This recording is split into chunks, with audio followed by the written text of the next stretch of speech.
question for kind of all of you guys. I was wondering if you thought that there was something particular about the medium of comics that makes it a good way to kind of represent these theories about marginalized others. Definitely. I think marginalization, especially how race plays a role in all of our lives, has really been much of our conversation when we talked about our comic interests and loves. I think that as English majors, we've been exposed to a very dominant white canon, and so comics affords us the ability to see other lives and other experiences that are very similar to our own, because comics, in a way, kind of have this very open space to play with a lot of themes. I think it also, when we're thinking about these popular genres, right, we don't usually think of them as academic, right? So in that, we're able to navigate these spaces where we can represent these other figures and still within a space that's other within academia itself, right? I mean, we're making strides, as the panel before us noted, in, I guess, legitimizing the genre and its place in academia, but I think we still have a long way to go. But right now, because of its own marginalization, I think it's really apt that we have these stories.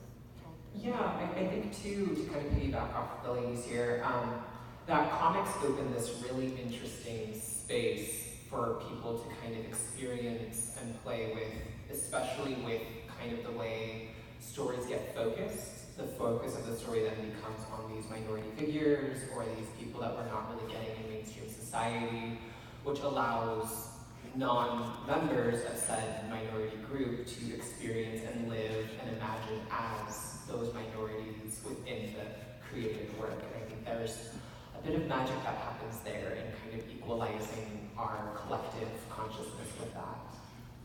I would say that the visual representation that comics provide makes it easier to tell these stories, because when you are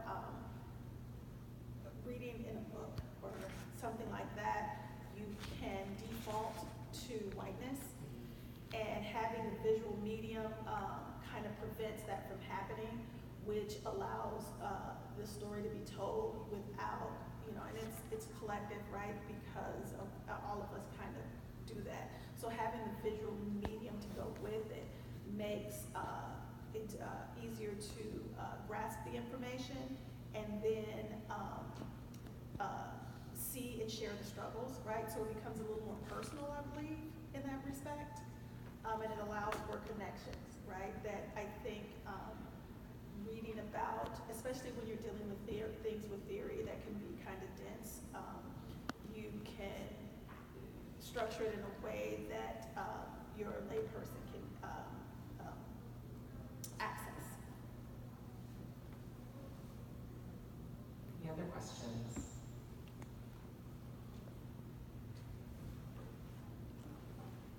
Will you be able to provide the papers that you were writing in some format? We might be able to come back to them, like online.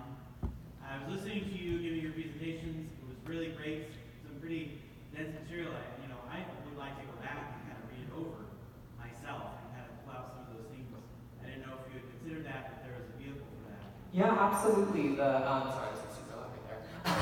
The four of us actually run a blog together where we post, we try to post about once a month, but we're also teachers, so it gets a little, grating. But we do have a blog. We have business cards for it that we'd be more than happy to give you after the panel. Thank you for your question. And I think one of us in the audience is recording this, so yeah. It'll be up on YouTube. It'll be on YouTube for sure. Right. I think that, going back to that original question, I think comics really provides a space where stories like Scraps can really be highlighted, right? It's Tom King is this big name and DC and this Batman lore and whatnot, and to be able to tell this very imperialist story and then kind of embed the story of a young revolutionary girl is one of the things that he's able to do because he's such a popular comic creator, but it's not something that we ever really see in literary canon, right? The comics provide provides a space to be able to discuss these stories, these experiences, and visualize them and have people connect with them. And I think back to how, there was such an outrage when J.K. Rowling cast the African American woman as Hermione Granger, and we're just like, what? And she's like, yeah, I just gave physical descriptions. It doesn't mean that another race can't fulfill those descriptions, and so she kind of changed her trajectory and mind frame of how to think of that character, which makes me to like Terry's point of how this comics allows us to really imbue our color, right? Our experiences within these stories. Yeah, absolutely. To kind of piggyback off what Jen is saying here, oftentimes comics, and it happens in my experience more often in comics than any other medium, is you get these characters that have aspects of your personality. They have character traits that you share. They have, they're either same sexuality, they're the same race, gender, identity, all of the above.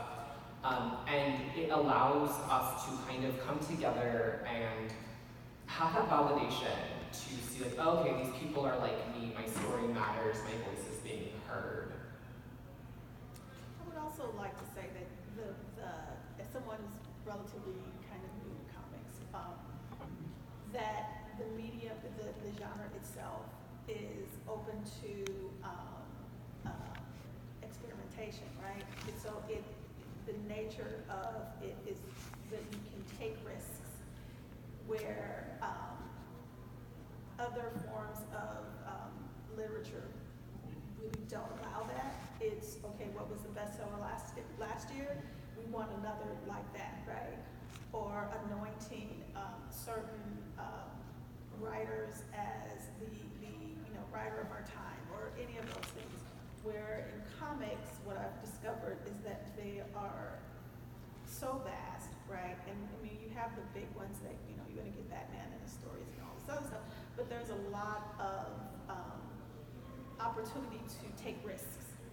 And I think that helps with being able to convey this information, right? To be able to take risks and see where they go, right? And that is something that you don't see in literary publishing necessarily. Don't be shy. You won't bite. I've got one specifically for Tory about the Power Rangers. I haven't read that comic, so I don't know if there's a particular reason for this. But I was wondering. But it sounds like it's only guys who get PTSD. Like, what about the ladies? Yeah, that's a really great question. By the way, Kyle Higgins Power Rangers from Boom Studios is fantastic. I cannot recommend it enough. I love the series. What I find really interesting is, yes, the PTSD does seem to be tailored towards the men. The women tend to kind of have it together. There was a scene I played with, I ended up pulling due to time constraints, but where Trini, they had just finished, fighting the big bad of that volume, and everyone's kind of, Tommy and Billy are kind of freaking out. Their parents won't let them go outside alone anymore. And Trini's like, I'm so bored, you guys. I don't want to do my geometry homework. Like, this is boring in comparison. Let's go out. Let's go have fun, and things like that, even though she had just gone through the same thing. And for Kim tends to fill almost a mothering role to the team. She's kind of keeping the hyper-masculinity in check. She'll get in between the boys who are going at it and be like, hey, now, let's take it back a step. Let's breathe and think about this. We're being too emotional. Let's step back and think about this and try again. Which is really interesting because when you think about kind of mental stability and mental issues, if you will, they tend to be towards women in our media and popular society versus men who are unable to talk about it and bring these issues up. Thank you. So I think that we'll go to what you said, when you're specifically talking about PTSD, right? Opposed to other forms of mental illness, and we kind of think about it. It's traditionally in our society as defined as a male issue, right? Starting from when we had wars and how they've changed it over time, and you don't see women generally portrayed in any forms of media as having PTSD, but the change we fight war and who's allowed on the battlefield, or the different types of trauma women face, whether it's through war or combat or anything, it's not given the same weight, right? So it's not given the same value. And I think something like that can be portrayed, right, through comics, right? If you have the men who are suffering from this, but then you have the women who are like bouncing back. I think that feeds into the stereotype of, women can have it all, or they're peacekeepers, or they're better able to manage their feelings. And, that's a place of inquiry, right? You can go and look into that too. Why are we doing some of the things we do? And how trauma and treating trauma is very gendered in our society, and it's depicted when you brought up in this particular comic, right? I mean, my comic has a sociopath, right? Well, yeah, and most of the recommendation is like, oh, it's like Dexter, right? That you don't see that kind of thing. I'm like, no, certain like with mental health, those things generally kind of run across race and ethnicity and things like that. But it's still, depending on what you're depicting, we still have a specific gender face on it. Right, and I think that's what Higgins' book does really well. It challenges those gender perceptions of mental illness that we often associate with men and women, right? And that the women in this book are portrayed as like this grounding force throughout for the men in their lives, I think is really significant. Especially when you're thinking about like teen boys, right? We're thinking about like this moment where it's really difficult, but this aggression's coming out, and then you have these characters who are like, you know what, I'm really struggling. And so in portraying that, I think it makes it a lot easier for any child. It doesn't really matter like what background they have, right, to project themselves and kind of see themselves on the page in that way. Also, I'd noticed that, there's no focus on, pun intended, the Black Ranger. He is also the black colored Yes. Ranger. Yeah, okay, cool.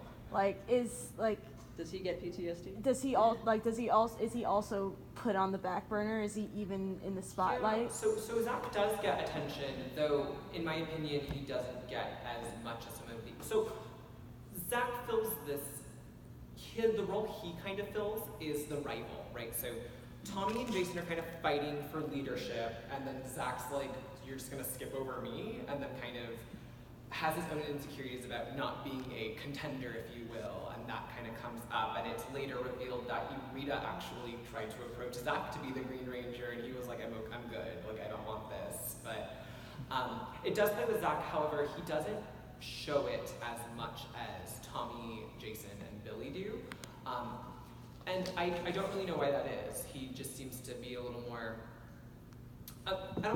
emotionally stable isn't the right word, but he tends to be more focused on being counted as a contender than processing his own feelings and inner turmoil. If that makes sense. I think Zach's character is more guarded in his approach to his emotions and his trauma. I think his trauma is more systemic, racially systemic, because he is the Black Ranger, and he is Black in society, and he is trying to be a hero, and so how he moves within society is really different to how the other Rangers can move in society. I think that he often gets put into the role of Iago, trying to upset and upend Tommy and Jason's authority, and it speaks to the fact that Rita came to him to try to turn him, and because she felt that he was more susceptible, right? I think there's some internal commentary on Kyle Higgins' part there that I think Tory can definitely try to uncover more. But I think that versus the other Rangers where the trauma is more physical, I think his is more racially oppressive and systemic trauma. Yes. What role does genre play with the concepts of marginalization and the way it's treated in your the superhero ones, for example? The superhero brings brings together the one and the other. There's, you know, the inhuman, the power source is often other. And so there's a kind of incorporation of marginalization within the superhero genre, although there's a kind of a larger, you know, American hegemonic structure of that. But so does that marginalization play out differently across different genres? That's kind of what I was going to say. Absolutely. I think that, you know, I'm thinking back to, I think it was Human's article, right, who defines, you know, the superhero genre as like mission, identity, and powers, right? I think that's yours. I think that very much, I just needed to call it up. I think that very much plays differently, and G. Willow Wilson and, you know, Ms. Marvel, and how she's interpreted as a hero, right? Like how she becomes a superhero is very different to how Carol is a superhero, right? How she moves in society is very different, right? She is a Muslim teen superhero. She can't hide that fact. I mean, she can, and she does for a bit, but if she wants to be true to herself, she can't help it. She doesn't want to, can't hide her brown face, right? She can't hide the fact that she's dressed more conservatively than the other superheroes. And so how she interacts with the society and how she interprets her relationship with law enforcement becomes very different to how Carol would interpret her relationship with law enforcement as a superhero, right? And so her marginalized experience as this Muslim teen girl very much informs what she does as a superhero, how she operates in the real world. She very much will be stopped, will be suspected of any kind of mishigas or any kind of evil plot before any of the other superheroes are, right? And so in this regard, like, yes, the superhero is marginalized, but because she too is a marginalized figure in society, it becomes, she is further othered. Like, the other figure is further shattered as a result. Yeah, to piggyback off Jen, I don't know if there's any Supergirl fans in the audience on CW, but there's this fantastic scene where Guardian tells Supergirl, it's different for me. I'm black, my mask comes off, and all of a sudden I'm a villain. They see you as this white blonde girl, and automatically you're a beacon of hope. You're good, you're pure. They see me, and I'm resisting. I must be shocked. I must be taken down with force. And I definitely see that on the TV show aspect of it too, outside of the comic book kind of universe. Well, I still comic book universe, but outside of the medium of comic books.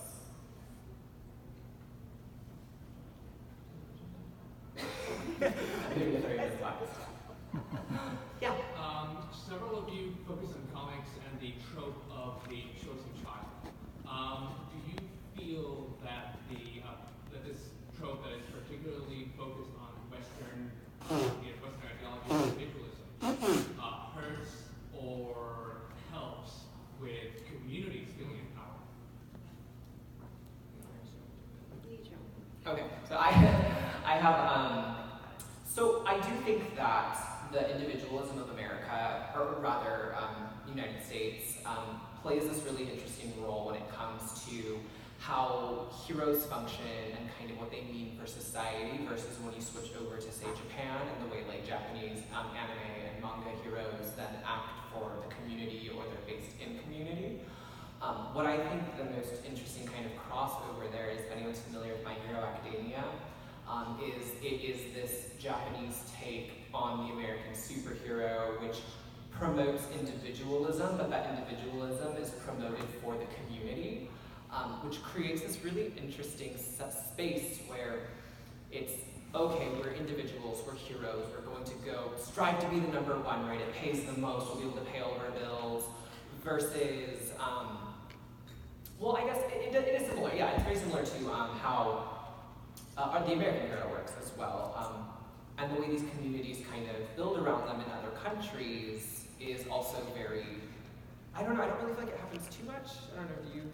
I don't know. I think to go back to the chosen child, syndrome and trope, very much is very connected to, American society's ideas of like exceptionalism and like the dream and individualism, except when it comes to marginalized heroes like Kamala and, heroes like Zach from Power Rangers, or even Scraps from Tom King's Omega Men, the benefits of the American dream, you know, what we're sold on, you know, work hard, you'll get that white picket fence, et cetera, isn't necessary. While it's an ideal that we uphold as Americans, it's not necessarily something that's afforded to marginalized people, right? It's something we strive for, but it's not necessarily something that we have access to, right? And so I think that when we think about the chosen child syndrome, how that looks across, like, for example, how it looks for, and I know he's British, how that looks for, like, Harry Potter is different to how it looks like for Kamala, right? Because Harry, as a male, white, British character, has more access to a lot of circles and, you know, can participate in society in different ways, and Kamala just can't, right? And so for her, even though she's given these powers, she really is only able to, you know, access and use her powers within these constraints of her marginalized experience, right? I was going to say that that I see the concept of the chosen child not necessarily rooted in American kind of setting. I see it as rooted in Judeo-Christian ethic, right? Because when you look at the chosen child, it is, you know, that is representative of a savior, somebody who's going to save us all, whether it's Jesus or the future Messiah or any of those things. And I think that why that trope is successful is because it offers a certain level of hope, but it also kind of tells us in the same way that religion does to people that you will suffer, but you will be rewarded for it. You know, it's for the greater good, and you know, we can sacrifice one for the greater good. And so you see that kind of idea of being chosen as kind of special, right? So what you see that you have to kind of go through the trauma to earn your special status. Now, what I think is different is that when you make the chosen child not white, right, or something like that, then what is that? What are we saying? And I think what you're drawn to then becomes the reason why we're drawn to these chosen children is because on its basis, the chosen child is generally never from a marginalized community, right? In American context, right? Because you have the same kind of stories in other cultures and everything. But I think that a lot of that comes out of Judeo-Christian ethic and using other ethnicities to highlight that is a way of making it more inclusive, that there are special people in other communities and that we need to be aware of that, and they face the same struggle that has historically been ignored. I mean, I think when we're thinking about the chosen child, we're typically looking at this model for growth and development, right? The chosen child gets put through hell because growing up is hell, right? Developing through puberty and those teenage years is god awful and something I would never want to go back to, right? But these stories help us grapple with that. So when you add these other layers of racial, economic, cultural experience, you see you see a universality kind of show up, right? Kamala's story is obviously not that of Carol Danvers, but there's a lot of similarities there and a lot of overlap that I think these authors are challenging us to look at and acknowledge, right? So that we are looking at those similarities, those cultural and ethical actually similarities, so that we can grapple with our humanity first, rather than looking at our differences. So yes, building humanity clearly. Any other questions? Yeah. I've got a question for Terri and also a flag to wave at you guys. Gotcha.